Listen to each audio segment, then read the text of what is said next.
بەختیار عەلی ناوی هەرە دیار و ناسراوی نێو کایی داهێنانی ئەدەبیات و ڕۆمانی کوردیە.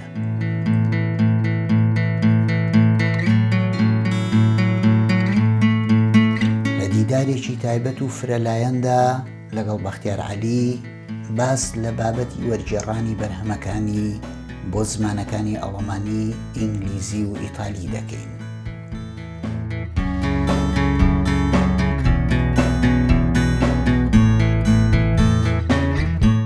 بڵاوبوونەوەی بەرهەمەکانی ئەو نووسەرە لە ئەوروپا بە دوایدا بڵاوبوونەوەی چەندین نووسینی گرنگ لە میدیا گەورە و ناسراوەکاندا سەبارەت بۆ ڕۆمانانە و دواتریش وەرگرتنی خەڵاتی نیلی زاکس پەڕینەوەیەکی گەورەی بەرهەم و ناوی ئەم نووسەرەن بۆ دنیای دەرەوەی خۆمان. لەم دیدارە درێژ و فرەلایەنەدا خەڵاتی نیلی زاکس ئەدەبیات بەگشتی ڕۆمانەکانی نووسەر خۆی بە تایبەتی ڕۆمانی کەشتی فریشتەکان، دۆخی ڕۆژهەڵاتی ناوەڕاست، ڕەوشی کورد لە بەشە جیاوازەکانی کوردستان و عێراق، دین و ناسیۆنالیزم، هەروەها کۆمەڵێ تەوەری دیکە بابەتەکانی قسە و گفتوگۆ دەبن.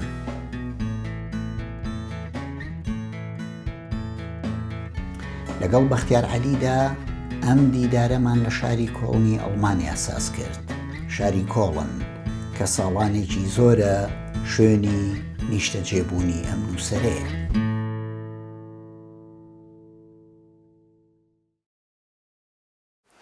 کاک بەختیار، کەواتە لە نەبوونی هەموو ئەو توخمانەیە بۆ نوێبوونەوەی، لە نەبوونی هەموو ئەو هەلومەرجەیە بۆ گۆڕانکاری، ئومێدی ئەلتەرناتیڤ چییە؟ بەڕاستی دێمەوە سەر هەمان شت،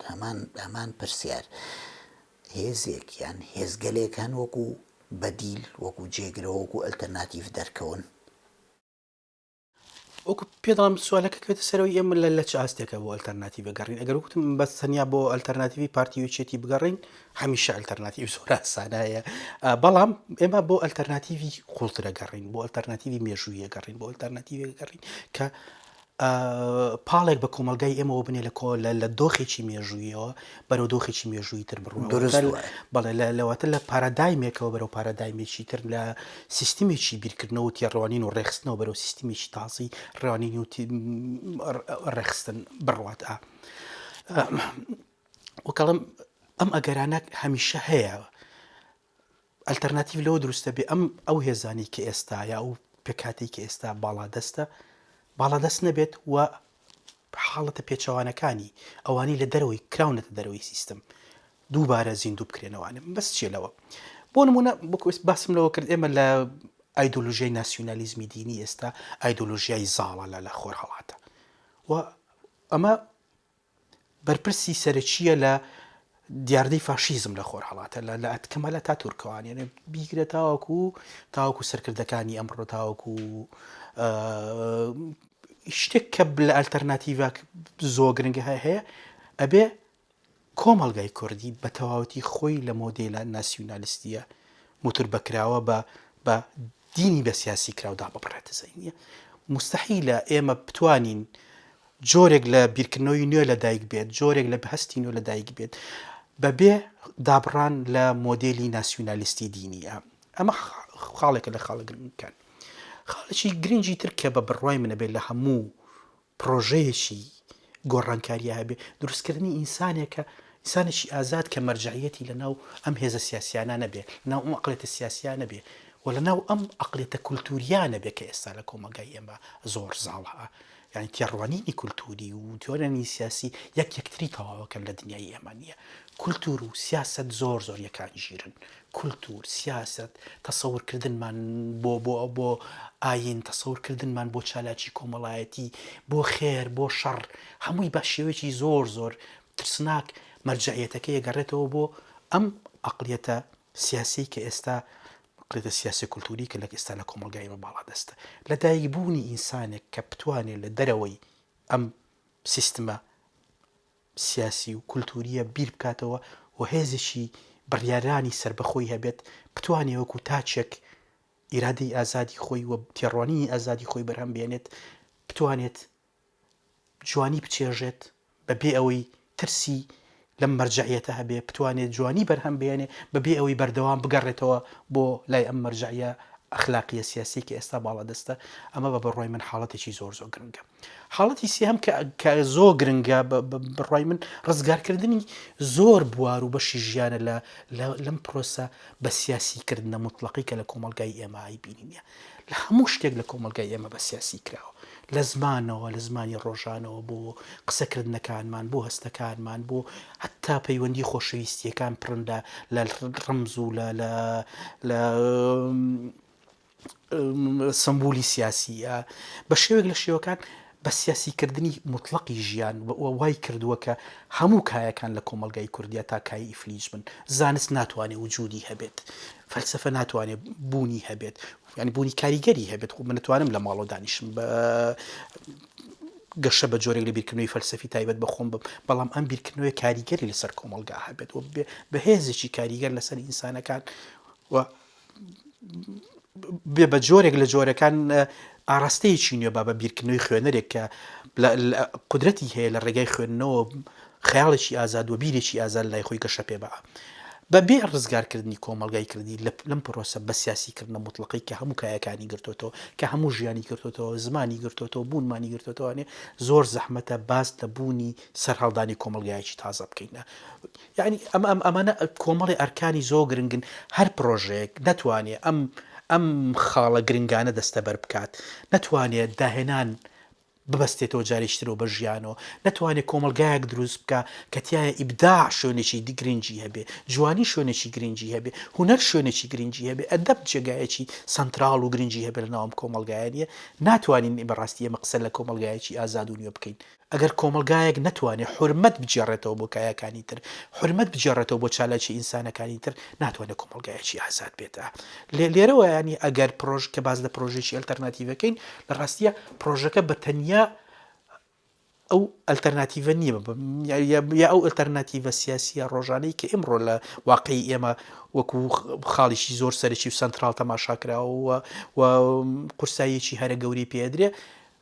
خاڵێکی گرنگە ئەویش بۆ خۆی بەڵام ناتوانین دەڕێگەیەوە کۆمەڵگایەکی نوێ دروست بکەین بەڵێ کاک بەختیار بەڵام کێشەیەکی گەورە بێگومان ئەوە کێشەیەکی گەورەی کۆمەلگای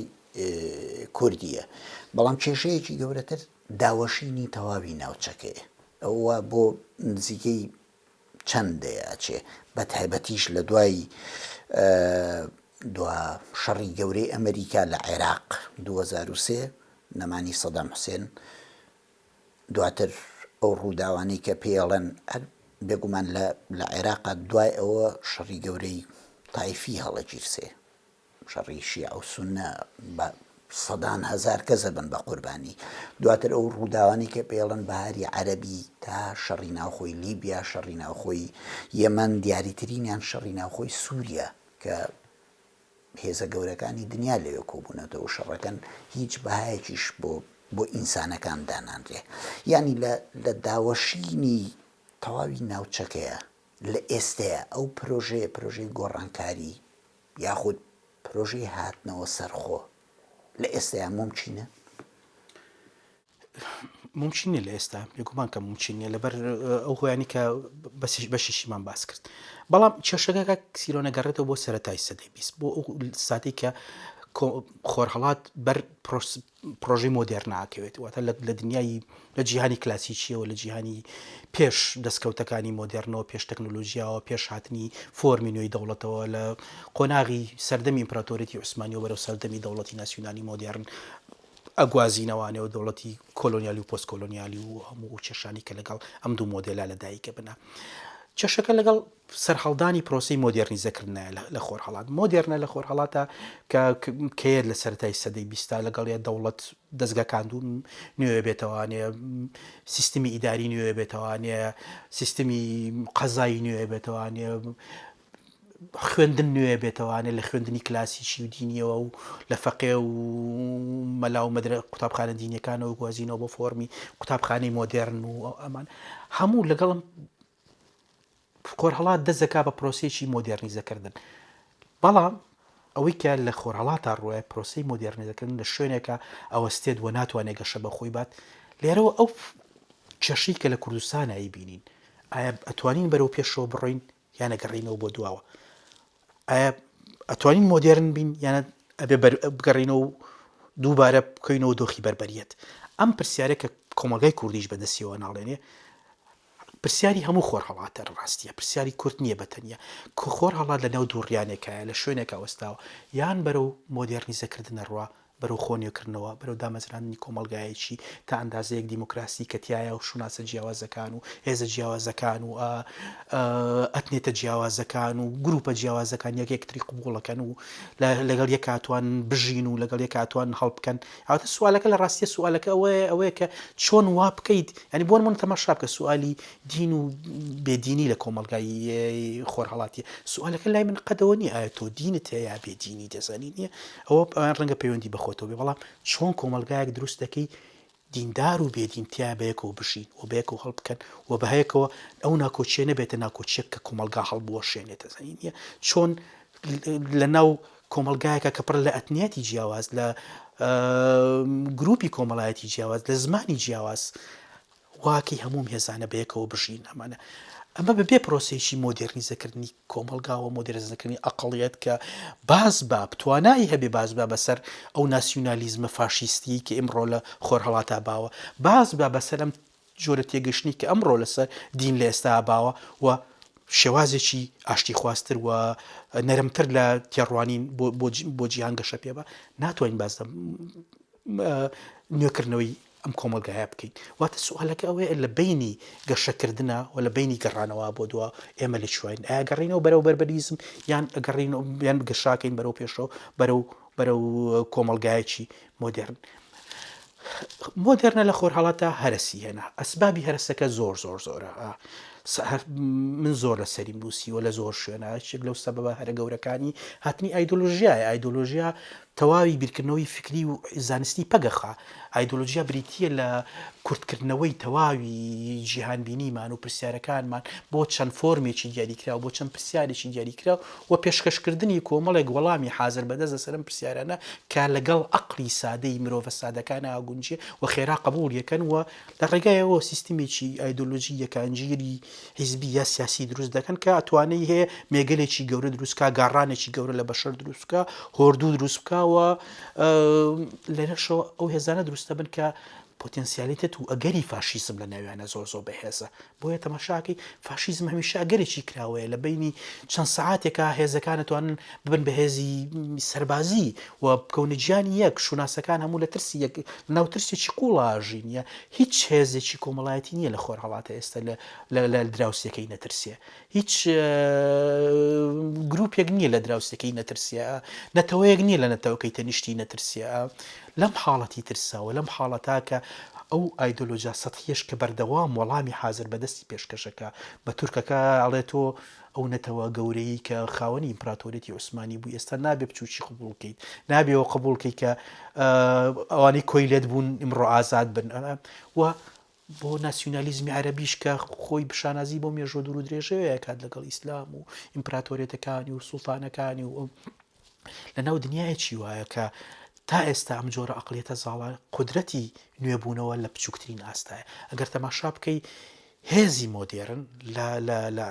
دنیای ئیسلامیە لە دنیای عەرەبا لە دنیای کووردا لە بەگشتی لە خۆرهەڵاتە تەنیا کۆمەڵێک ڕۆشنبیرن کۆمەڵێک نوخبەیەکی دیاریکراون لە ئینتلێکتوێل و مامۆستا و خەڵکی ڕەنگە ئەکادیمی و زەینی ئەو خەڵکن کە ڕاستەوخۆ کاریگەریی ڕاستەوخۆیان لەسەر دنیای سیاست و ناتوانن ئاڕاستەی سیاسی دیاری بکەن لە قۆناغێکی مێژوویە یا لە وڵاتێکە بۆیە کاتێککە بینی هەتا ئەم نوخبەیەش بۆ نمونە ئێستا تەماشاکەی لە مسکە تەماشای هەڵبژاردننی عێراقیەکەی کاک سیروان تووشی ناومێدیە بی هەتا ئەو نوخبەی کە نوخبەیەکی بە ئەکادیمی تەماشایەکەیت بەوە تەماشایەکەی کە ڕەنگە هەڵگیری ئەگەرێکی نوێ بێت هەتا جیلە تازەکان کە پێت وایە ڕەنگە هەڵگیری مژدەبەخشی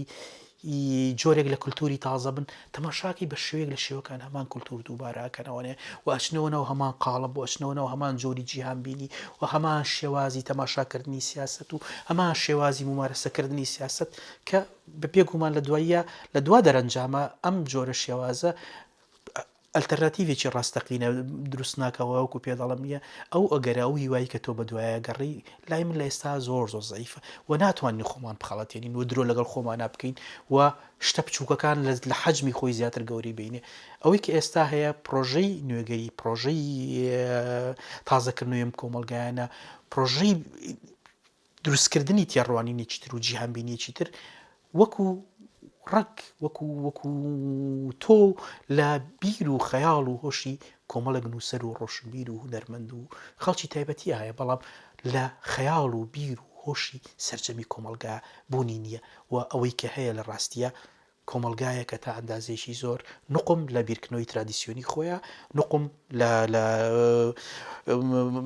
وەهمەکانیە و لێرە پرۆسی بەرەو پێشەوە چوون نابینرێت ئەوەی کە ئەبینرێت پرۆسی گەڕانەوەیکی زۆر تند و ڕادیکالە بەرەو دواوە چونچە کۆمەلگایەک نەتوانێت بەرەو پێشەوە بڕۆ محکومە لەوەی بگەڕێتەوە بەرەو بەربەریت ئەگەر تەماشا بکەی نوشستی مۆدێرنیا لە خۆرهەڵاتە نوشستی هەوڵی نوێکردنەوە کە لە سەرەتای سەدەی بیستایەتە ناو کۆمەلگا خۆرهەڵاتیەکانەوە و لە دواییە لە کۆتایی سەدەی بیستە بەرەو هەرسێکی گەورە ڕات و بە سەدام حسێن و ئۆردوگان و بە سیستمی مەلاکان کۆتایی پێت لە ناو دەوڵەتی چوەکو دەوڵەتی ئێرانە ئەم پرۆژەیە ئەم هەرسە بۆ خۆی لە دوجارانیە بە گەورەبوون و بەهێزبوونی ماچی فاشیزم لە کۆمەڵگەکانە تەواو بوو. کاک بەختیار بینەوە لای کورد و کێشە ئاڵۆزەکەی بەشەکانی کوردستان باشوور باکوور ڕۆژئاوا دەزانین دوای ئەگەر باسی ئەم دوو سێ ساڵەی ڕابردوو یاخود لە 2014 بکرێ هاتنی داعش لە باشووری کوردستانە تا نەمانی داعش وەکو هێز هەڵبەتە وەکو لە ئێستایا وەکو دەسەڵاتێکی سەربازی نەماوەجی ناوەکو فکردە لە باکوور لە کۆتایی ساڵی 2015 و 2016 شەڕێکی گەورەی ناوخۆ ڕوویدا کە بە شێوەیەکی زۆر تراژیدی کۆتایی هات دەیان شار و شارۆچکەی کورد یاخود شارەکانی باکوور وێران کران لە ڕۆژئاوا ئەبینین سەرباری ئەوەی کە ڕۆژئاوا هیچ هەڕەشەیەکی بۆ سەر توویچان نەبوو بەڵام ئەو پەلەماردانەمان بینی بەتابەتی لە ئەفرینە هەموو ئەم پارچانە بە شێوازی جیاواز کاریان کردووە بەڵام لەگەڵەوەشە پەلەماردران لەگەڵەوەشە پرۆژەی کوردی پەکخرا باڵی شتێنرا پرسیارەکە ئەوەیە کە کورد بە چ شێوازێک کار بکە یاخود چۆن بگاتە جۆرێک لەوەی کە لەگەڵ ئەم هێزگەلەیە دانیشێ قەنەعەتیان پێ بکە کە جۆرێک لە پێکەوە هەڵکردن هەبێ. زۆر هەستەمە کاک سیروانەوە چونچە وەکو وتم ئەو ئایدۆلۆژیی کە ئەو بیرکردنەوەی کە لە دنیای عەرەبی تورکی فارسی ئازاڵە ئایدۆلۆژیایکی ناسیۆنالیستی ئای نییە وەم ئایدۆلۆژیایکی زۆر داخراوە و هەموو هەڵگری ئەم ئایدۆلۆژیا لە ڕێگای دروستکردن و بەهێزکردنی چینەوە ڕقەوە توانێت درێژە بەخۆی باتواتە سەرجەم بناغەی سیاسی ئەم جۆرە دەوڵەتانی کە ئێمە لەگەڵیان ئاژین و ناویان ئاژین لەسەر دروستکردنی دوشمنێک دروست بووە کە تەواوی چینە و ڕق و شەڕانگێزی کۆمەڵایەتی ئاڕاستی و هێزە بکرێت بۆیە لە ڕووی مێژوویە تەماشا بکەی ئەم دەوڵەتانە ئەم هێزانە زۆر زەحمەتە ببن لە ماوەیەکی کورت تا چاوەڕوانی ئەویان لێ بکەی ببن بە هێزگەلێک بێن تۆ لەگەڵ توادانیشن دان بە مەفەکان تا بنێن دان بە حەقی ژیان و مافی سەربەخۆیی و مافی ئازادی توا بنێن ئەمە تا ئەندازێکی زۆر مەحاڵە بەبێ نوشستی ناسیۆنالیزم یانەوەی کە من بەردەوام پێی لەسەرداگرمەوە بەبێ نوشستی ناسیۆنالیزم بەبێ ئەوەی خۆرهەڵات بتوانێ ئەم جۆرە لە ناسیۆنالیزمی دینی تێبپەڕێنێ و ناسیۆنالیزم زۆر جار بەبێ دینیش ئیشی کردەوە بۆ نمونە لە سەردەمی ئەتاتورکە ناسیۆنالیزم تا ئەندازەیەکە وڵیا ناسیۆنالیزمێکی خالیسمە، ناسیۆنالیزمی پەتی بێ، دوور بێ لە هەموو کاریگەریەکانی دینەوە گەرچی قەدوانە بووە بەڵام هەوڵانێکی مێژووی وەها یا لە سەردەمی شا هەمان شێوە جۆرێک لە ناسیۆنالیزم، بەڵام لە ئێستا هەوڵێکەیە بۆ یەکانگیرکردنەوەی هەردوو پرۆژەیە. بۆیە بەبێ نوشستی هێنان وە شکستهێنان بەم پرۆژەیە بەم عەقڵیەتە زۆر زەحمەتە لە ڕاستیە چاوەڕوانی ئەوە بکەین کە ئێمە ئەتوانین لە ڕێگەی ئاشتی خوازانەوە لە ڕێگەی شەڕیشەوە بەداخەوازایی نییە بتوانین ئەم مۆدێلە لە عەقڵیەت تێک پشتێنین. پرسیار سوالەکە بڕای من ئەوەیە کورد دەبێت نوێنەری عەقڵێتێکی تر بێت، نوێنەری تێڕوانینێکی تر بێت و جۆرێکی تر لە جیهانبینی تەڕحکە بۆ خۆرهەڵاتوە بۆ خۆیوە بۆ ناوچەکە بەگشتی کە جیاواز بێت لەم جۆرە تێڕوانینانەی کە هەیە. بەڵام تراژیدیاکەی کوردەوەیە کە خۆشی هەمان تێڕوانین پێشکەشەکاتەوە خۆی لەناو هەمان باز ناسوڕێتەوە و خۆی بە هەمان عەقڵێتی ناسیۆنالیزمی دینی بیر لە دنیا کاتەوەی و بێگومان لێرە چانسی تۆ سفرە، چونچە تۆ هەمیشە لە بەرامبەر کۆمەڵێک ناسیۆنالیزمی زۆر بەهێزتر لە خۆت ئاوەستاوی ناسیۆنالیزمی تورکی و عەرەبی ئەمانە جگەلەوەی کە پێگەیەکی دنیایی بەهێزیان هەیەەوە پڕن لە غروری قومی و پڕن لە غروری مێژووی، بەڵام لە هەمان کاتی شەپاڵ پشتێکی نێودەوڵەتی زۆر گەوریان هەیە و دنیا مامەڵە لەگەڵم هێزانە ئاکە نەک دەوانە لەگەڵ تۆ بکە تۆ خاڵشی بچووکی تۆ هێزیی ئابووری گرنگنی تۆ هێزیی سیاسی گرنگنی تۆ هەوێکی کولتوری گرنگ نییە تۆ شتێکی گرنگ پێشکەش بە ژیان ناکەیت. کورد دەبێت لەو قۆناغە دەرچێت، کورد دەبێت شتی گرنگ پێشکەش بە دنیا بکە، کورد دەبێت تێڕوانینی نوێ پێشکەش بەو ناوچەیە بکە، کورد دەبێت جۆرێکی تر لە عەقڵێتی سیاسی بەرهەم بهێنێت کە تەواو جیاواز بێت لەو جۆرە عەقڵێتی کە ئێستا لە خۆرهەڵاتە باڵا دەستە. بەڵام کورد نوشستی هێنا لەوەی کە ئەوە ئەو عەقڵێتە دروستکە. کورد خۆی یەکێک بوو لەوانەی کە ئەم خەونەی هەبوو ئەم یوتۆپیایی هەبوو، بەڵام بە تایبەتی لەژێر دەستی پارتی وێچێتی ئەم خەونە بە تەواوەتی تێکشکا و عەقڵێتی سیاسی کوردی پیشان نییە کە بەشێکی تەقلیدی سیستمی بیرکردنەوەی خۆرهەڵاتیەوە سیاست و بیرکردنەوەی سیاسەکانی کورد لە سیاست جیاوازیەکی نییە لەگەڵ بیرکردنەوەی سیاسیەکی فاشیستی عەرەبیە لەگەڵ سیاسیەکیشی تورکە، بەڵام بە هەوێت کوردیەکە بە مۆرکە کوردیەکە واتە تۆ هەمان ئایدۆلۆژیا بەرهەمهێنیتەوە بەڵام بە دەموچاوێکی کوردیەوە، هەمان عەقڵێت بەرهەمهێنیتەوە بەڵام بە دەموچاوێکی کوردیەوە و لێرەیە ناتوانی تۆ لە ڕاستیە نەقەناعەت بە میلەتانی خۆرهەڵات بکەین، نەقەناعەت بە جیهانی دەرەوە بکەین و نەقەناعەت بە هێزە نوێکەرەوەکانی ناو کۆمەڵگەی کوردی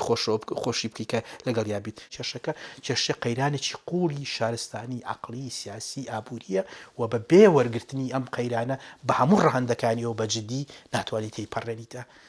ناتوانانی ئەم قەیرانە تێپەڕێنی لە ڕێگەی درۆکردنەوە لە ڕێگەی دروشمەوە لە ڕێگای هوتاف کێشانەوانە نییە. ئەم قەیرانە بەم شێوەنە تێنەپەڕێن چونکە قەیرانێکی شارستانی و عەقڵی و سەقافی زۆر قوڵە و ئەم قەیرانە بەشێکی لای تۆیە حەت چارەسەرەکەی کە تۆ هێشتا و بەشەی خۆتە چارەسەر نەکردو و بەشی هەرە گەورەکەی لای ئەوانی ترێکشاوت وە ئەمە جگەلوی کە خۆرهەڵات بوو خۆ دەبینی ئێستا بۆ بە جێگایە کە شوێنی ململانی هەموو هێزە جیهانیەکان وە هەموو ئەو کەپیتالیزم بە شێوە دڕندەکەی ململایەکانی خۆی هێناوەتە ناو سەر خاچی خۆرهەڵات لە سووریا لە عێراق لەو ناوچەیە کە ئیبینیت ئەمە جگەلەوەی کە سیستمە ناوخۆیەکان ئەو سیستمیش دڕندەی وەکو ئەو سیستمی ئۆردوگانی یان ئەو دەوڵەتانەی ناوچەکە کە هەموو مەسالەحیان هەیە لەگەڵ لەم شەڕا دڕندانەترین شێوە کەوتونەتە ناو شەڕەوە. بۆیە چارەسەرەکە چارەسەریی ئاسان نییەوە ناتوانین خۆمان بخەڵەتێن و نودرە لەگەڵ خۆمان بکەین و تەنیا بە دروشم و تاف و گوتارێکی پۆپۆلیستی هەوڵ بین نییە لی دەرچین. ئەمە پرۆژەیەکی گرنگی کە بێ فکر دەورێکی زۆر گرنگ لە خوێندنەوەیە ببینێ و ڕۆشنبیران دەورێکی زۆر گرنگن لە ڕوونکردنەوەیە لە تێگەیشتنی ڕەهەندەکانیە ببینن کە بەداخەوە تا ئێستا ڕۆشنبیری کوردیش یا ڕۆشنبیری خۆرهەڵاتی بەگشتی هێشتا زۆر بە دوورە لەوەی کە بەجددی مشکیلە قوڵەکانی خۆرهەڵات بە قوڵی دراسە بکات و دەست بخاتە سەر هەموو شەشەکان تا لە بۆ نمونە بۆن لە ڕۆشنبیریەکی وەکو ڕۆشنبیری عێراقی یان ئێرانیەتە تا ئێستا جوهدی زۆر گەورە نابینیت کە لە مستەوای ئەزمەکە بێت لە مستەوای ئەو قەیرانە گەورە بێت کە کۆمەڵگەکانە تیاژینە بۆ ئەم کۆمەڵگەیانە نیە بەردەوام خۆیان دووباراکەنەوە بۆ ئەم کۆمەڵگانن ناتوانن لە دەسەڵاتی ئەم جۆرە بیرکردنەوە ناسیۆنالیستی فاشیستی دەرباز بن بۆ شوناسەکان هەموو تەنیا دڵنیاوایی و ئارامی خۆیان لەم جۆرە گوتارە فاشیستیا بینەوەە ئەمانە سوالی گرنگن کە بێ ئێمە لە خۆمانی بکەین و هەڵبین جاوی بینەوەوانێ ئەوسا لە دوایەوە توانین قسە لەسەرەوە بکەین ئایا چی بکەین بەڵام ئێمە تا ئێستا پرسیارەکانم ناکەین خۆمانە دزینەوە لە ڕێگای وتارێکی پۆپۆلیستیەوە لە ڕێگای وتارێکی سیاسی سەتحیەوە ئەمانەوێ وەڵام بدۆزینەوە وەڵام لەو ڕێگایانەوە نادۆزرێتەوە. دەستخۆش زۆر سوپاس.